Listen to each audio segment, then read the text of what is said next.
Жәннатқа кіру. Ұлы жаратушы адам мен Хауа ананы жәннаттың төріне отырғызған кезде, оларға: «Ей адам, жұбайыңмен жәннатқа жайғасып, қалағандарыңша жеңдер», деді. Хақ тағала оларға сол жерде ешқандай аштық пен шөл қасіретін тартпай, жалаңаш қалмай, қысқасы, ешбір қиыншылық көрмейтіндіктерін білдірді. Адам мен Хауаны жәннатта емін-еркін жүріп, әртүрлі нығметтердің дәмін татып тамашалайды. Алайда Хақ тағала бұларға жәннаттың барлық жемістерін жеуге рұқсат бергенімен, мына ағашқа жоламаңдар, онда жазықтылардан боласыңдар, деп бір ағаштың жемісін жеуге тыйым салды. Бұл әмірді аттаған адам өкінішпен бармақ тістейтіндіктен, адам ата мен Хауа анаға: «Сол ағашқа жақындасаңдар, залымдардан боласыңдар», деп қатаң ескерткен. Міне, адам мен Хауа анаға берілген бұл әмір сол олардың ең алғашқы сынағы еді. Өйткені Аллах тағала оларды жәннатқа кіргізген кезде екеуінің ең үлкен дұшпаны шайтан екендігін, ол кез келген уақытта өздерін арбап алдайтындығын, жүрекке бойлап азғыратындығын алдын ала айтып ескерту жасаған. Сол себепті олар Құдай тағаланың осы бір тыйым салған ағашына жақындамай, бойларын аулақ салып, Аллахтың әміріне қарсы келуден сақтануы тиіс еді. Ал шайтан болса, барлық күш-жігері мен қайратын сарп етіп, оларды тыйым салынған ағашқа жақындатып, тіпті жемісінен жегізіп, ұлы жаратушының бұйрығына қайшы әрекетке итермеледі. Мәңгілік ғұмыр кешу адам баласының ең үлкен арманы. Іблис Хазірет адамды: «Саған түгесілмейтін, бітпейтін патшалық көрсетейін бе?» деп алдаған. Мәңгілік өмір сүру адамның болмысында болғаны тәрізді, түгесілмейтін патшалық иелік ету де адамның болмысында бар. Жалпы адамды Хақ тағала жер бетіне халифа етіп жаратты. Ал халифалық міндеті жер бетін басқару, билік. Адамның ең осал тұсы. Адамның менмендігі мен өзімшілдігінде осы сезім бар. Сондықтан ол осы өзімшілдігіне бой алдырса, ешкімді көзге ілмей кетеді. Ондай адамдардың қолына билік бір тисе, сол арқылы өзін өзгеден үстем көріп, өйлеп төстегісі келеді. Адам ешқашан билікке тоймайды. Билікті көксеген адам қол жеткізген сайын шыңды бағындырсам дейді. Ең жоғары билікке қолы жетсе де, сол билікті ешкімге бергісі келмейді. Мәңгі бақи сол тақта отырғысы келеді. Мәңгілік өмір сүруді қалайтын адам патшалығында мәңгілік болуын қалайды. Ол бұл жолда еш нәрседен тайынбайды. Тарихта тақ үшін өз баласын құрбан еткен билеушілер де аз емес. Бірақ адамның бәрі осындай ма?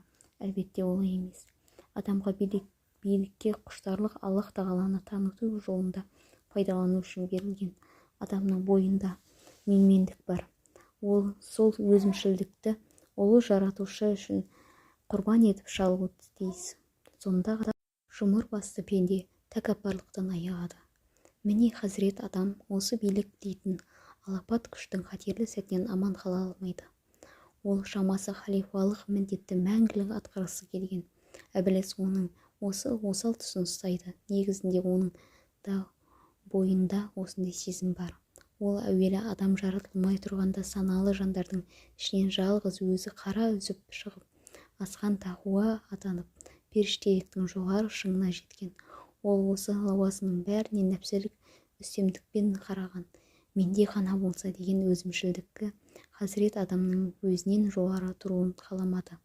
Биліктің бас айналдырар ұшар шыңнан айырылғысы келмеді. Ол халифалық биліктің адамда болуын көтере алмады. Жоғары лауазымы оны тәкаппарлық ұрындырды. Екіншіден, оның бойында мәңгілік өмір сүруге деген сезім бар. Оның маған олардың қайта тірілетін күніне дейін мұрсат бер деуі осыны көрсетеді. Кейін жер бетіне түскен шайтан қияметке дейін Хазірет адамның нәсілін осы осал тұсынан ұстап, бір-біріне айдап салған еді. Жердегі адамдардың бір-біріне билік үшін 40 пышақ болып қырқысуы, бірінің жерін бірі жаулап алуы, тағы басқа бәрі де соның белгісі. Адам мен Хауа анаға тыйым салынған ағаштың қандай екендігі нақты айтылмаған. Ислам ғұламалары арасында ол туралы нәсіл, ұрпақ, бидай, жүзім немесе інжіл ағашы деген көзқарастар бар.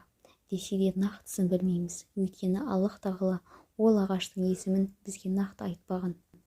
Хақ тағала жұмақта адам атаға үлкен ерік нығметін берумен қатар шағын тыйым да қойған еді. Егер бұл тыйымға құлақ аспаған жағдайда өздеріңе зұлымдық жасағандардан боласыңдар делінген еді. Мұндағы мақсат жұмақта бұл ағашты жеу емес, өмірінде тәртіпке бас идіру еді. Сонымен қатар бұл ағашты нәсіл дейтін болсақ, ерлі-зайыптылардың ең осал тұсы да осы нәсіл мәселесі екені рас. Шаңырағым шайқалмаса екен, ұрпағым мәңгілік жалғасса екен деу отбасының негізгі мәселесі. Шамасы әурет желерінің ашылуы да осы мағынаны қуаттайды. Яғни шайтан адам ата мен Хауа ананы жәннаттан шығару жолын іздеген, оның ұрпағының да болатынын білген. Сол себепті шайтан ол екеуінің ұрпақтары тез арада болғанын қалаған. Өйткені жәннатта бала шаға бағып ризық іздеп бейнет тартатын жер емес. Негізінде аяттағы шәжәрә деген сөз қазақ тіліне шежіре болып енген. Шежіре ұрпақ деген ұғым. Ұрпақ жетілдіру ата-ана үшін ауыр сынақ. Ендеше сол сынақ жәннатта емес жер бетінде болуы тиіс еді. Тәубе. Адам ата мен Хауа ана ібілістің азғырынан алданып, тыйым салынған ағаш жемісін ауызға салып мұң екен. Екеуінің әбірейі ашылып, үлкен қате жасағандарын аңғарды. Екеуі дереу жәннат жапырақтарынан үстеріне жапсырыла бастады.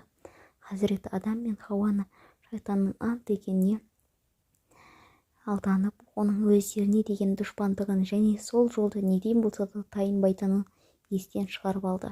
Сонда Аллах тағала оларға: мен екеуіңе ол ағашқа жақындауға тыйым салған жоқ па едім? Шайтан сендердің қас жауларың деген жоқ па едім? дейді. Аллах тағала осылайша шайтанның сөзіне ергені үшін сөгіп ескерту жасайды. Осы кезде Адам ата мен Хауа ана дереу жаза басып, жазықты болған түсініп: ей Раббымыз, екеуміз де нәпсімізге зұлымдық жасадық. Егер сен бізге кешірім етіп рахым қылмасаң, біз қасіретке ұшырағандардан боламыз, деп тәубесіне келді. Ерекше мейірімді Аллах тағала олардың бұл тәубесіне қабыл етіп, Хазірет Адамның осы кешірім тілеп шынайы тәубеге келуі Аллах тағаланың шарапатынан шексіз екендігі, адамның және іблістің іс-әрекеті арасында қаншалықты айырмашылық бар екенін көрсетіп берді. Ғалымдар адамның 5 нәрсемен қуанышқа бөленгенін айтады: әмірге қарсы келуін мойындау, пұшайман болу, нәпсісінен жеру, тәубеге ұмтылу, рахымдылықтан үмітін үзбеу. Ібліс те 5 нәрседен бақытсыз күйге душар болды. Күнәсінен мойындамады, тіпті өкінбеді де, өзін білерліктен салынып Аллах тағаланы кінәлады және рахымдылықты үмітін үзді. Іблістің тыйым салынған ағаштың жемісін қайткен күнде жегізуді көздеген ниеті Адам ата мен Хауа ананы Аллах тағалаға қарсы айдап салып жәннатқа жолатпау еді. Сонда олар дәл өзі тәрізді қуылып мәңгілік қасіреттің құшағында тұншығады деп ойлады. Алайда ол Аллах тағаланың шексіз рахым иесі екенін ұмытқаны сияқты, ібліс олардың жасаған қателіктеріне тәубе ету арқылы азаптан құтылатындықтарын ойламаған.